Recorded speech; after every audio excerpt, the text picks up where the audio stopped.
नमस्कार, मैं हूं आपके साथ आदर्श तिवारी। न्यूज स्टेट पर आप सभी का स्वागत है। आधे घंटे के इस बुलेटिन में आपको सियासत और आपके सरोकार से जुड़ी हर बड़ी खबर दिखाएंगे। बात मध्य प्रदेश की करेंगे, जहां एससी वोटरों को साधने के लिए बीजेपी कांग्रेस का फोकस सागर जिले में है। तो ये बात बीजेपी के विकास पर्व के पीछे के प्लान की भी करेंगे। साथ ही साथ बात होगी छत्तीसगढ़ की न्यायधानी में बढ़ते डायरिया और फ्लू के कहर की।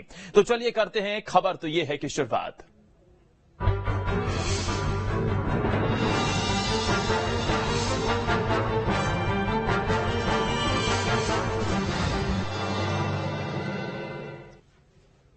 एमपी की जनता को सौगात देने के लिए बीजेपी विकास पर्व मना रही है। सीएम शिवराज अलग अलग जिलों में जनता को योजनाओं की सौगात दे रहे हैं, लेकिन चुनावी साल में विकास पर्व के सियासी मायने भी निकाले जा रहे हैं। इसके पीछे क्या है बीजेपी का प्लान, जानते हैं।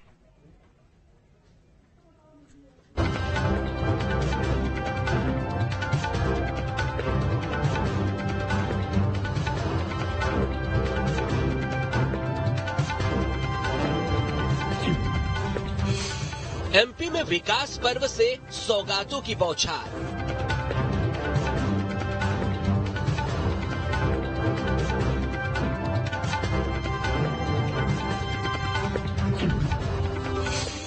बीजेपी का सीक्रेट प्लान होगा साकार।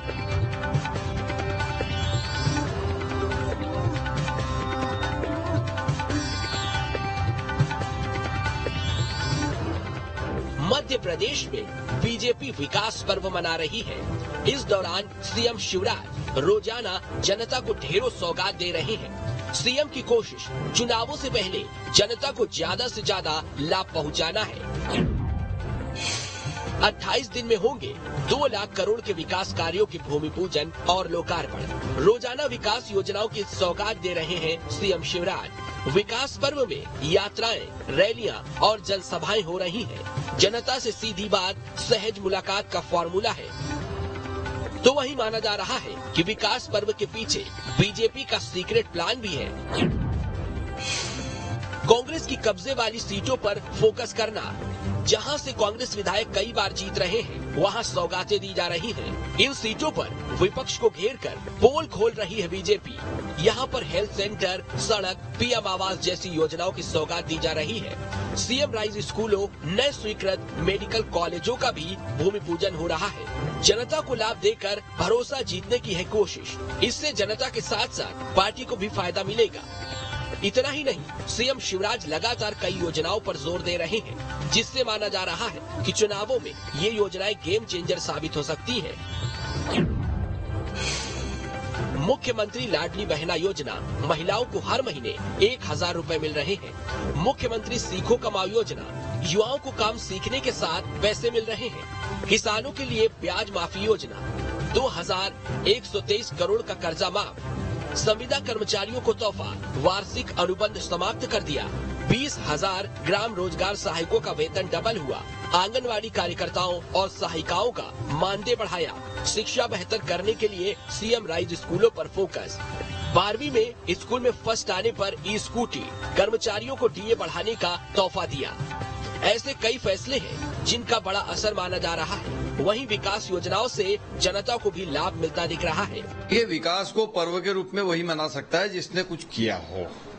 माननीय मुख्यमंत्री जी ने एक एक विधानसभा के अंदर 300 से लेके 500 और 1000 करोड़ रुपए तक के विकास कार्यों का भूमि पूजन और लोकार्पण करने का काम किया है। रोज विकास पर्व के माध्यम से वो 2 विधानसभाओं में जा रहे हैं और जन कल्याणकारी योजनाओं को, विकास की योजनाओं को लोकार्पित करने का काम कर रहे हैं। निश्चित तौर पर इस प्रकार के कार्यक्रमों के माध्यम से जो हमने किया है वो बताने का एक अवसर मिलता है। भारतीय जनता पार्टी अब कुछ भी कर ले, उसको सत्ता में वापसी का सुख नहीं मिलने वाला। बीजेपी सत्ता से बाहर जा रही है, हर सर्वेक्षण, हर सर्वे ये बता रहा है। इसलिए इस तरह के जो आयोजन है उसको करना मजबूरी है बीजेपी के लिए। और फिर कांग्रेस के जो विधानसभाएं जीती हुई हैं, वहां जाके क्या बताना चाहते हैं? वहां तो उन्होंने वैसे भी कोई काम नहीं किया, फंड्स नहीं दिए, पैसे नहीं दिए, जितने विकास कार्य थे उनमें बाधा आती रही। ये सब बीजेपी सरकार की वजह से हुआ। विशेषज्ञों का मानना है कि आने वाले चुनावों में सरकार को इससे बड़ा लाभ मिल सकता है। विकास पर्व तो हमने देखा था कि विकसित मध्य प्रदेश हो गया, स्वर्णिम मध्य प्रदेश हो गया, अब विकास यात्रा आप निकाल रहे हैं, तो हर इलेक्शन में के पहले हम देखते हैं कि एक नए नाम के साथ होती है, लेकिन विकास चुनाव में नदारद होता है।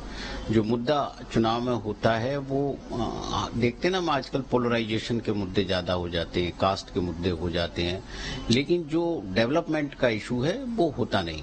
और जो एंटी इनकम्बेंसी भी तो डेवलपमेंट को लेकर ही है ना, लोगों की नाराजगी है कि उनके यहाँ काम नहीं हुए। फिलहाल देखना होगा कि विकास पर जोर देने से बीजेपी का प्रभाव आने वाले चुनावों में बरकरार रहेगा।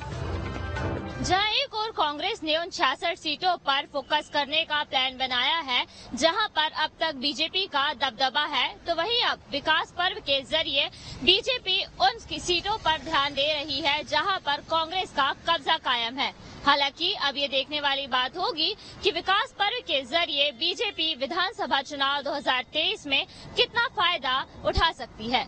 वीडियो जर्नलिस्ट अनवर के साथ नीलम गुरवे, न्यूज स्टेट, मध्य प्रदेश, छत्तीसगढ़। अब इसमें एक खबर तो यह है कि बीजेपी के विकास पर्व के सियासी मायने भी माने जा रहे हैं। विकास योजनाएं और कई घोषणाओं से लाभ मिलने की उम्मीद है। सरकार की कोशिश कांग्रेस की जमी सीटों को जीतने की है। ऐसी 100 से ज्यादा सीटें हैं जिन पर बीजेपी का फोकस है, तो वहीं कांग्रेस भी ऐसी 66 सीटों पर बीजेपी को घेरने की कोशिश कर रही है। अब सागर